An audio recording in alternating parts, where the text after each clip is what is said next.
I hereby summon all my imps. Hey everybody, it's Annabelle. So in roughly about 4 hours from the time of recording this,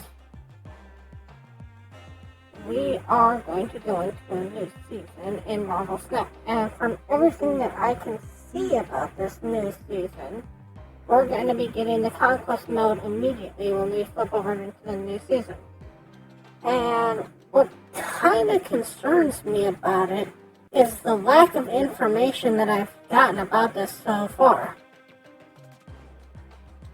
From what I can tell, the Conquest Mode is exactly like the Battle Mode, where you have your 10 health, and you can bet your health and you lose your health, and when you lose your health, you lose your game. And from what I can tell, there's 4 levels, which is the Proving Ground, Silver, Gold, and Infinity. And Proving Grounds will always be free. And from what I can tell, when you win Proving Grounds, you get a silver ticket. And you can use that silver ticket to get into the silver championship, I'll call it. And when you get into the silver championship, you have to win 2 games. And if you win those 2 games, you get a golden ticket. But if you lose those 2 games, or even one of those 2 games, which means you can win the first and lose the second, you have to go back to the Proving Grounds and either get a new silver ticket, or you can pay 80 gold and rejoin up. And if you lose the first match, if you lose the first game, you don't get to play the second game for free. That you have to start all over again. And when you go into gold, same thing happens, but it's with 3 matches. So if you win the first, lose the second, you're out. And you gotta go back and get a new gold ticket for either 200 gold or you have to win another silver. What concerns me the most about this is I ran some calculations. And this is a probability calculator that I found online. And I put the win rate of a deck at 64%. And the lose rate of the deck at 33%. And I said, run it 5 times and see if it ever loses. And one of those 5 times it would have lost in 86% of the times. Which means that if I gave you 10 marbles,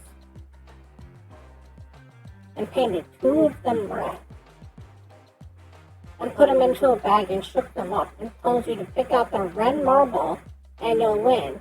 Those are roughly about the same odds that you get for trying to win the Infinity Run. And what also concerns me about this is, even if you win the Silver Conquest, which it says here, it says that you earn a golden ticket, but it doesn't say that you also get a silver ticket. And I think if you win the Silver Conquest, you should get back a silver ticket, so that way you can go and run it again. I'm hoping that's just some error in this, and that you can try different decks each time around. Again, what really concerns me is I really don't know a lot of the information about this. And I've got to guess about what a lot of this is coming down the road. And while the Nintendo has said that there's not going to be any bots in the game, I highly doubt that's going to be true. There might not be any robotic bots in the game, but there's going to be somebody in just the prisoner who's running the Agatha deck 24/7, 365.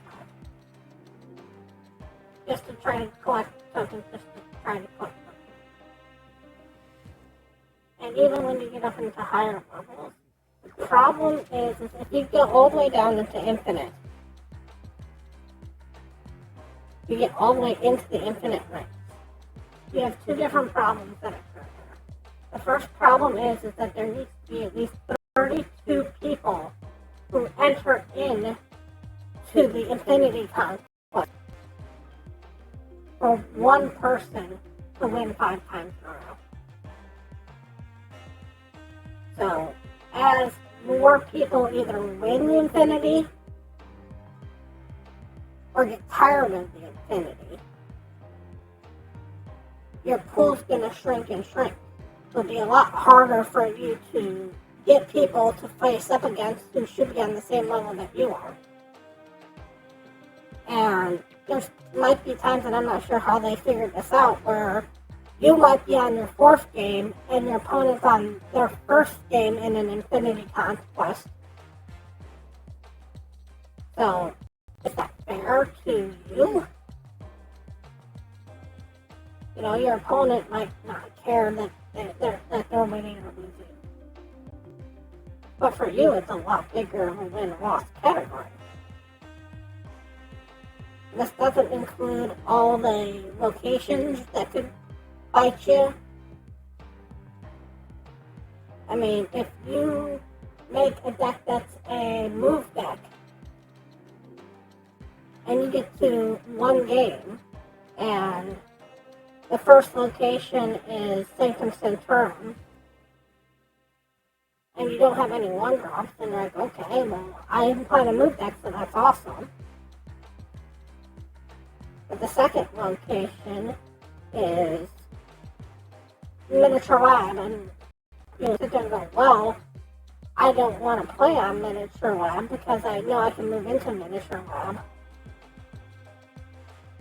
And so you play it on the third location, and the third location becomes Morai. Now Miniature Lab's shut down.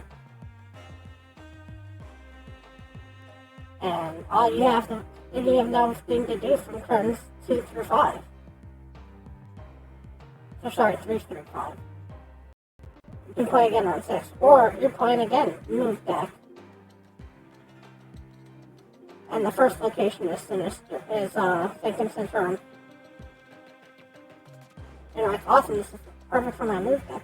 The second location is Death's Domain, and you're like, well, I don't want to play in there. And the third location is Death's Altar, and then you're playing against somebody who's playing a Pure Destroy now. They still need to figure out some way of getting these locations to be better or stronger. I know you can't get ego in this, and I know you can't get worldship in this. I think every other location is open for it. And that's going to cause a lot of problems with this. The one time that you lose a match, that you lose a game, because the board just didn't get in your favor,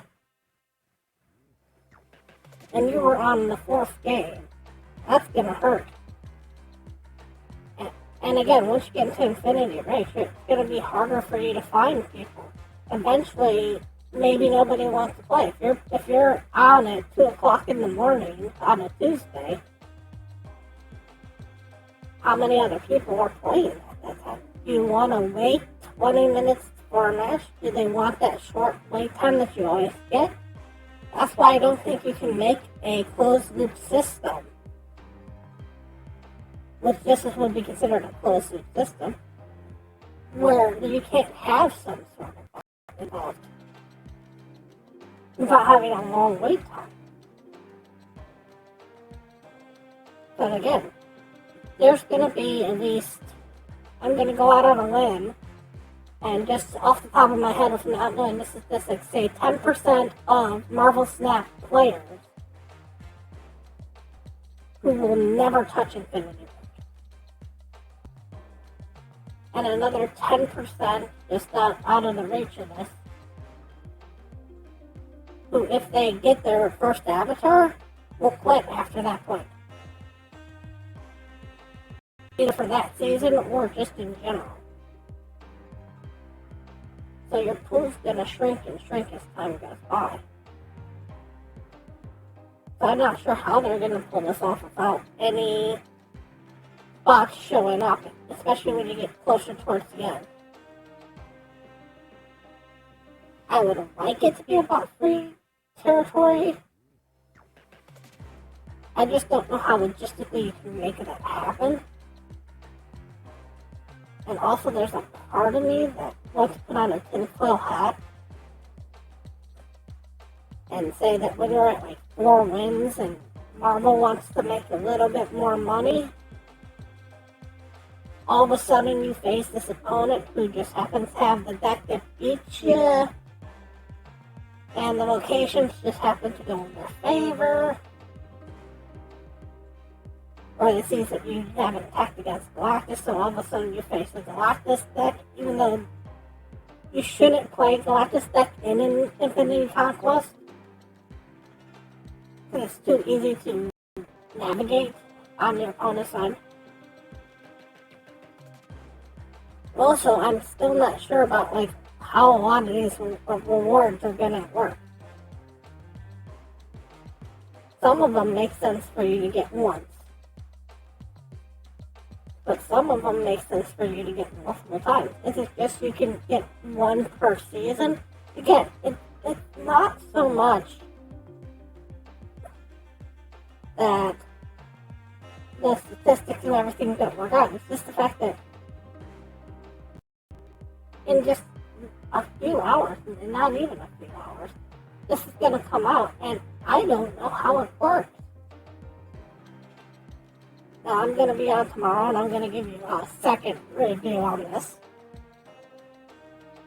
about where everything ended up and how I feel about everything, and we'll have a real discussion.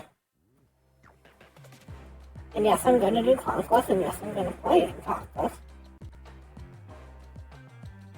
And I hope that a lot of the rest of you go play in Conquest. But if you're going to do it, I'm just letting you know the odds are not in your favor.